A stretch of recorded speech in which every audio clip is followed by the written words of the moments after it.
Nah, memang dalam sejarah ini, dalam bukunya Dr.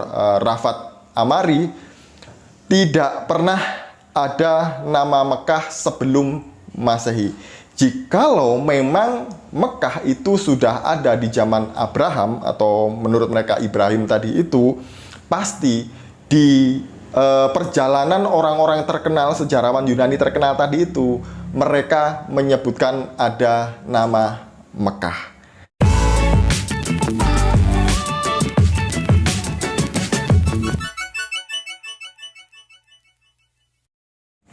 Shalom saudaraku, salam damai sejahtera di dalam kasih Kristus. Berjumpa lagi dengan saya, Didi Juli. Kita akan belajar berapologetika bersama-sama di channel ini. Dalam kesempatan kali ini saya mau menanggapi kembali Ustadz Suharsono, di mana dalam videonya beliau menjawab pertanyaan dari netizen gitu, tapi jawabannya itu menyerempet atau mengambillah dari Alkitab. Nah, parahnya cerita dari Alkitab itu yang disampaikan oleh Ustadz Suharsono sama sekali berbeda dengan isi Alkitab yang sebenarnya. Sebelumnya mari kita melihat video berikut ini. Apa yang jelas dan sebenarnya sangat diakui dalam sejarah pada umumnya adalah bahkan Nabi Adam dan istrinya Hawa atau Eva, ya, Ave, ya, yang ada di dalam tradisi perjanjian lama itu adalah orang yang bertemu di Mekah itu sendiri. Ya, jadi sebelum ada umat manusia, sebenarnya Adam dan Hawa ketika diturunkan dari surga, dia ada di Mekah tersebut, yang letaknya itu persis di Jabal Rahmat, ya, Bukit Rahmat, Bukit Cinta. Itulah yang mempertemukan atau titik pertemuan antara Adam dan Hawa. Dan karena itu justru bumi yang dipijak pertama kali oleh umat manusia dalam perspektif keagamaan adalah apa yang ada di dalam wilayah Mekah tersebut, ya. Dan pernyataan Al-Quran juga menegaskan bahwa rumah ibadah pertama-tama yang dibangun untuk menyembah Allah, rumah ibadah, adalah yang ada di Bakkah atau yang ada di Mekah tersebut. Ini pernyataan yang mungkin mengagetkan bagi orang-orang di luar Kristen, bahwa bangunan tempat ibadah itu sudah dibangun jauh sebelum Masjidil Aqsa atau apapun, atau kuil Sulaiman atau kuil Daud yang ada di Yerusalem itu. Jadi pertanyaan yang disampaikan oleh netizen di kolom komentar video Ustadz Suharsono tadi itu gini, Ustadz, kalau menurut orang Islam Mekah itu dibangun pada zaman Nabi Ibrahim, dan kalaupun Nabi Ibrahim yang dimaksud oleh orang Islam adalah Abraham, maka dia hidup pada tahun 2000 sebelum Masehi. Dan di tahun itu menurut sejarah Mekah belum ada. Bahkan menurut sejarah dunia, abad ke-7 dan 8 sebelum Masehi pun Mekah belum ada. Lalu Ustadz Suharsono menjawab dengan panjang lebar gitu ya. Saya hanya tadi mencuplik sedikit saja dari video berikut. Mulai dari keagamaan, antropologis budaya, sejarah menurut Islam gitu ya, dan lain sebagainya, banyak sekali. Tapi tidak berdasarkan sejarah menurut catatan sejarawan dunia gitu ya. Nah, yang menarik yang mau saya tanggapi adalah jawaban pertama dari Ustadz Suharsono tadi itu. Ketika menjawab, beliau tadi mengatakan bahwa menurut tradisi perjanjian lama, Adam dan Hawa itu diturunkan dari surga pertama kali itu di tanah Mekah, yaitu di Jabal Rahmat atau Bukit Cinta, dan mereka bertemu di sana. Ini cerita ini sangat berbeda ya dengan cerita yang ada di dalam Alkitab, karena di dalam Alkitab tidak ada ceritanya Adam dan Hawa diturunkan dari surga, bertemu di Mekah, mereka kenalan, kemudian jatuh cinta dan menikah. Itu tidak ada. Tapi kalau kita melihat di dalam Kejadian pasal 2, dimulai dari ayat 15 gitu ya. Di sana Tuhan Allah mengambil manusia itu setelah selesai diciptakan dan menempatkannya dalam Taman Eden untuk mengusahakan dan memelihara taman itu. Jadi manusia pertama itu ditempatkan di Taman Eden, bukan di Mekah. Kemudian ayat 18, Tuhan Allah berfirman, "Tidak baik kalau manusia itu seorang diri saja. Aku akan menjadikan penolong baginya yang sepadan dengan dia." Jadi Tuhan Allah melihat bahwa manusia tidak baik kalau hidup seorang diri saja. Makanya jangan lama-lama menjomblo gitu ya. Dan akhirnya Tuhan membuat atau menjadikan penolong yang lain baginya, atau penolong yang sepadan dengan dia. Nah, lanjut lagi ayat 21, 22 dan seterusnya. Lalu Tuhan Allah membuat manusia itu tidur nyenyak. Ketika ia tidur, Tuhan Allah mengambil salah satu rusuk daripadanya, lalu menutup tempat itu dengan daging. Dan dari rusuk yang diambil Tuhan Allah dari manusia itu, dibangunnyalah seorang perempuan, lalu dibawanya kepada manusia itu. Lalu berkatalah manusia itu, "Inilah dia, tulang dari tulangku dan daging dari dagingku. Ia akan dinamai perempuan sebab ia diambil dari laki-laki. Sebab itu seorang laki-laki akan meninggalkan ayahnya dan ibunya dan bersatu dengan istrinya sehingga keduanya menjadi satu daging. Mereka keduanya telanjang, manusia dan istrinya itu, tetapi mereka tidak merasa malu." Jadi cerita di dalam Alkitab tidak sama dengan apa yang disampaikan oleh Ustadz Suarsono. Tadi menurut tradisi perjanjian lama seperti itu katanya ya. Tapi dalam perjanjian lama di dalam kitab Kejadian, manusia pertama diciptakan oleh Tuhan bukan di surga. Kemudian manusia itu, Adam, ditempatkan di Taman Eden. Baru setelah itu Tuhan melihat tidak baik kalau manusia itu seorang diri. Kemudian Tuhan Allah mengambil tulang rusuk dari manusia pertama itu dan membuatnya menjadi seorang perempuan yang dinamakan Hawa. Jadi itu cerita yang benar, jangan dibolak-balik ya Pak Ustadz.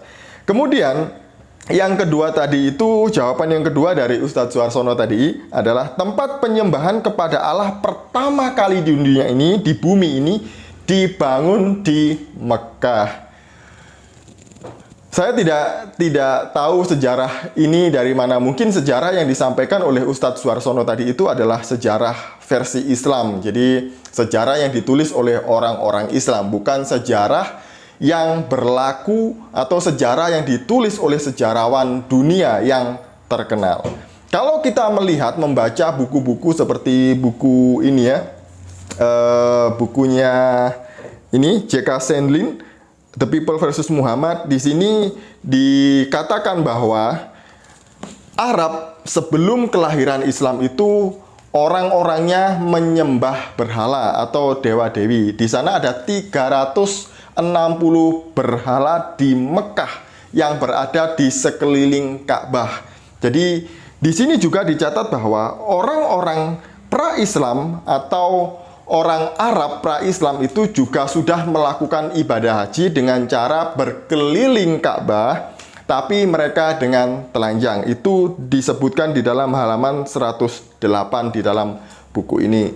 Kemudian di dalam bukunya Pak Bambang juga mengatakan hal yang sama. Di Mekah juga mereka adalah penyembah dewa-dewi atau patung-patung atau paganisme di dalam buku ini juga. Jatuh. Kemudian di buku Sirah Nabawiyah juga ini juga sama. Di sini juga disebutkan bahwa masyarakat Arab pra-Islam adalah paganisme. Dan di sini juga buku yang Sejarah Peradaban Islam juga di sini juga mencatat bahwa saya catat di sini di halaman 40-41.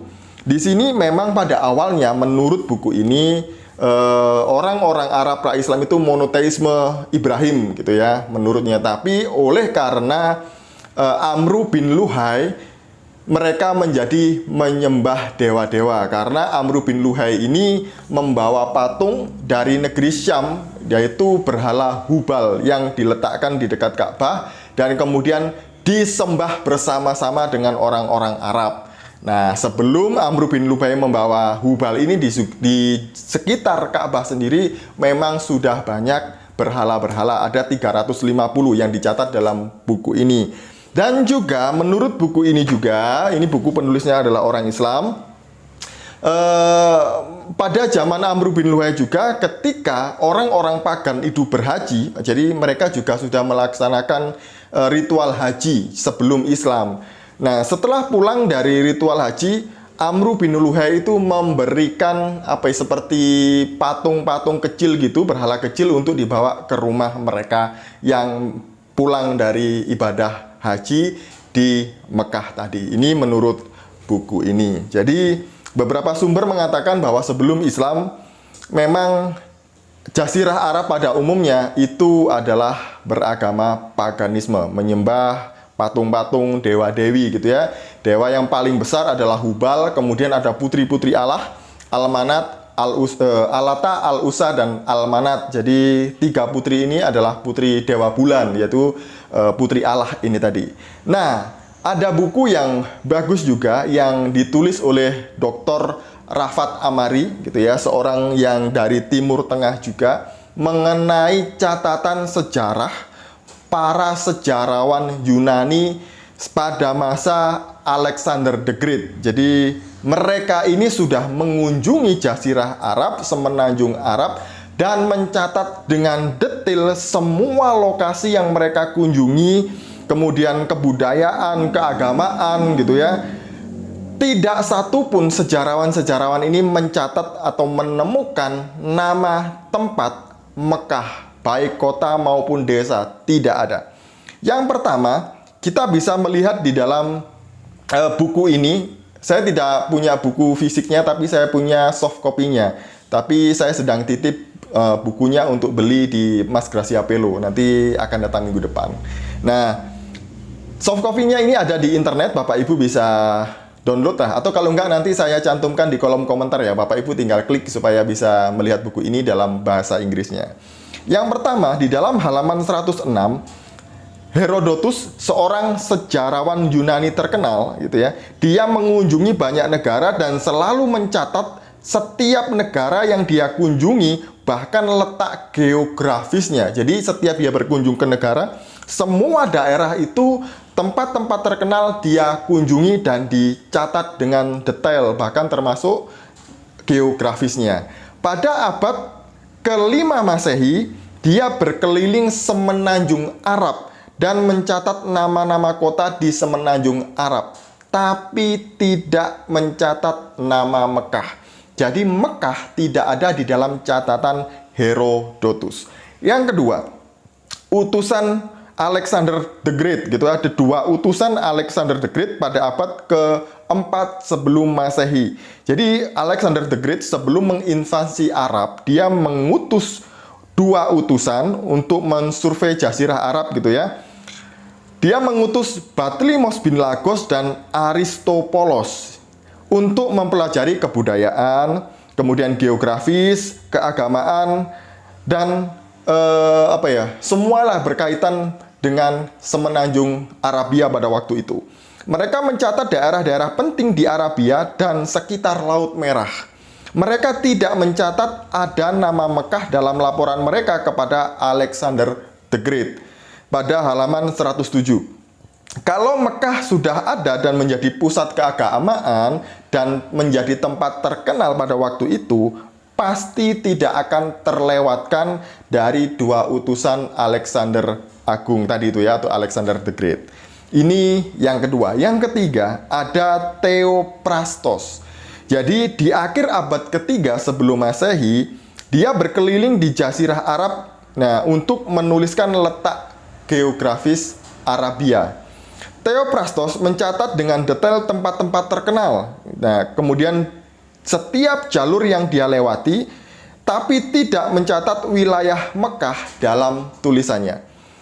Padahal ini dikenal cukup teliti. Jadi Theophrastos ini dikenal sejarawan atau traveler juga yang sangat detail dan teliti dalam menuliskan setiap daerah yang dia kunjungi gitu ya.